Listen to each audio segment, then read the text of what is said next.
Il-15 ta' Wissu ma jfissirx biss iċ-ċelebrazzjoni ta' Santa Marija, iżda wkoll il-ftuħ għall-istaġun għal ħuta tal-dinfittxija mill-Maltin u saħansitra it-turisti li jżuru regolarment dawn il-gżejjer, dik tal-Lampuka. Is-sajjieda li qelew il-ħobża ta' kuljum mis-sajt f'dan iż-żmien ibakru mal-lejl il-barra mill-ġtut tal-gżejjer Maltin biex jagħmlu s-sajda tagħhom. Dan bit-tama li jitlu l-art mobbin bil-ħut biex jaqilgħu l-għajxin tagħhom u fl-istess waqt jisodisfaw lill-konsumaturi li jkunu mxenqin għal toma tajba partikolari ta' din il-ħuta bnina. Il-lampuki li jkunu għadhom kemm inqabdu jittieħdu l-ftit ħin fil-pixkerija biex ikunu aċċessibbli friski għall-konsumatur.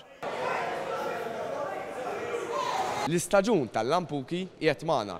Il-pixkerija ta' kuljum tibda tilqa' ammont kbir tal-lampuki flimkien ma' ħut friski ieħor biex minn hemm jibda triq għal fuq il-platt Malti. Christopher Borg Cardona li fi kliemu huwa sajjied minn ġuf ommu għal l-istaġun jidher li beda fuq siq tajba ħafna din is-sena. L-ewwel ġurnata tiegħu mid-dera huwa tajba ħafna għax hemm kwantità ta' lampuki li naħseb li s-sena ħadd tkun tajba. Konna ilna nistennewha biex forsi is-season jidħol u jibda tinqabad din il-ħuta tradizzjonali Malti li l-nisa tad-dar kollha jista' jinqaleb ħafna jinxtara fuq il-lampuki.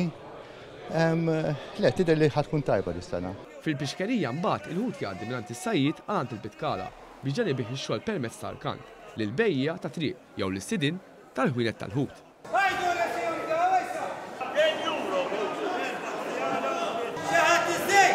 Fost dawn insibu li l-damato li tkun qed trejja f'diversi nħawi f'pajjiżna tbieħ ħut frisk li tkun xtat kmieni filgħodu. Il-lampuki tittikal minn kulħadd u kulħadd ikun ħarqun għaliha x'ikun għadha ħatibda ikun ilhom jistennawha u ħewta tal-familja, x'titma' familja biha. Borg Cardona appella wkoll biex il-Maltin u l-Awċin jażlu dak l-prodott Malti, inkluż il-ħut, għax minn barra li huwa bnin huwa wkoll frisk. Ħut Malti iktar sustanzjuż u frisk milli hu mhux ħassib ħadd, ġifieri bħalissa lampuki, hemm ħut ieħor bħal sawrel, hemm ħut ieħor kavalli, hemm sargi, hemm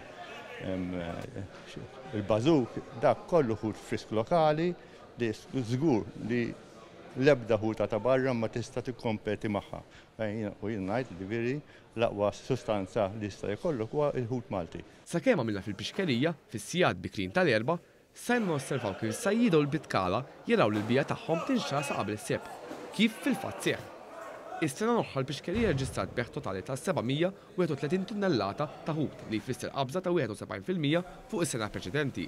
Fl-istess perjodu l-kontribut ekonomiku ta' dan il-beħ laħaq ċifra ta' 3.3 miljun euro matul l-2022, żieda ta' 25% fuq l-2021.